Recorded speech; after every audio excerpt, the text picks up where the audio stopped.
All right. Hey Google, raconte-moi une histoire.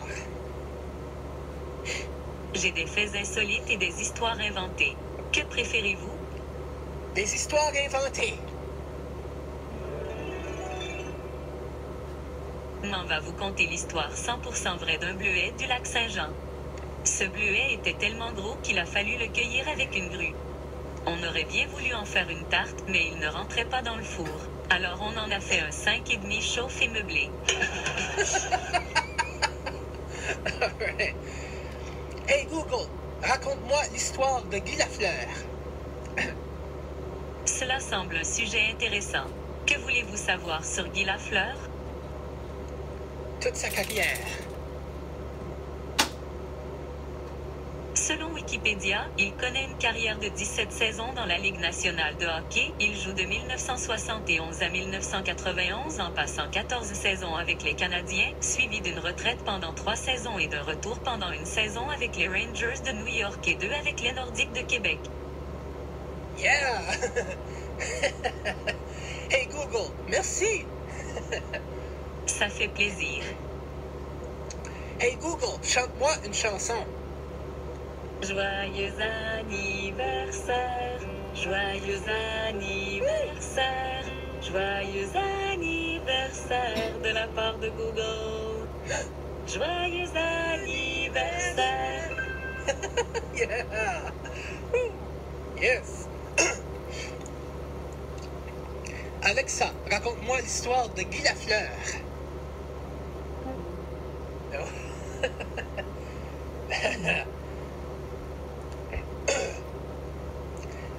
Alexa, quelles sont les statistiques de Guy Lafleur en carrière?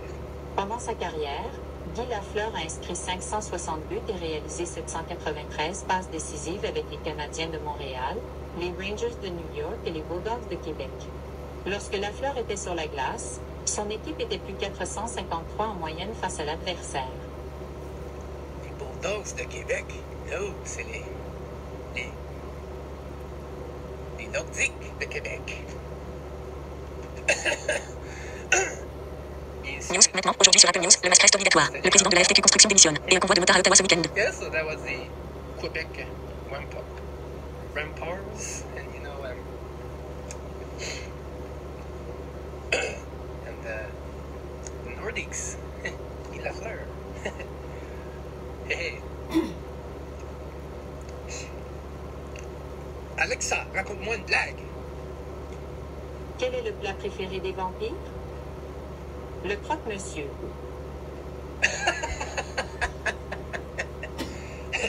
Hey Google, raconte-moi une blague. J'ai toujours une petite blague en stock pour vous. Comment le fermier a su que la marmotte avait mangé tout son foin? Elle avait une haleine de cheval. Alexa, tell me a joke. Did you hear about the pirate who became a great chef? No. He mastered the 7 seasonings. Alexa, raconte-moi une histoire de hockey. Le musée. No. Après plusieurs mois d'anticipation, les lumières s'allumèrent enfin. Sur la scène, les doigts de la jeune fille défilaient sur le piano.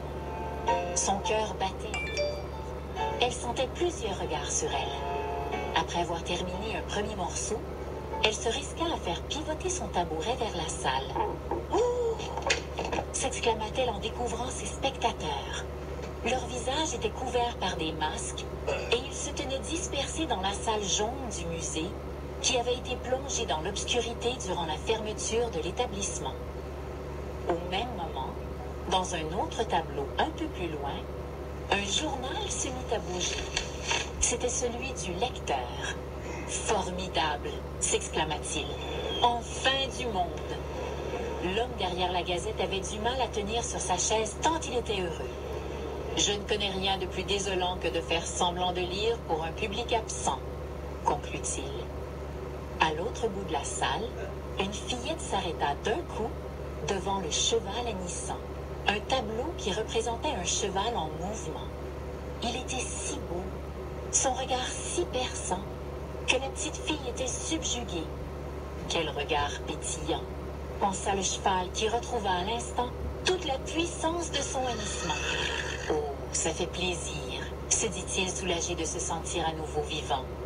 Après tout ce temps sans regard, je n'étais plus certain d'exister réellement.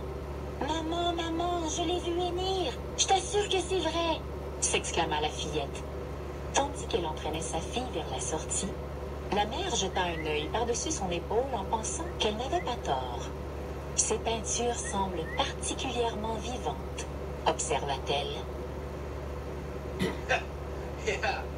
Alexa, tell me a story, hockey story. Audible lets you experience books in a whole new way. Okay. To experience Alexa. Audible, Tell me a story. Yeah. The hike. You've got to be kidding me. The hiker groaned. His guidebook had promised a spectacular view, but not this. He craned his neck to stare up at the sheer cliff. His eyes traced the metal rungs pounded deeply into the rock wall. A permanent ladder zigzagged its way to the top, some 200 feet up. A sense of dread and doubt overtook him. He'd never been comfortable with heights, but had already hiked over a dozen miles to get here.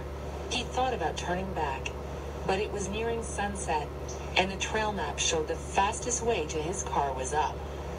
He grabbed the first rung. Focus, he told himself. Rung after rung, he pulled himself up the side of the mountain, palms sweating, heart racing. Self-doubt crowded his mind. Yet, with each successful movement upward, his confidence grew. Rock finally gave way to open sky, and he pulled himself up onto the plateau.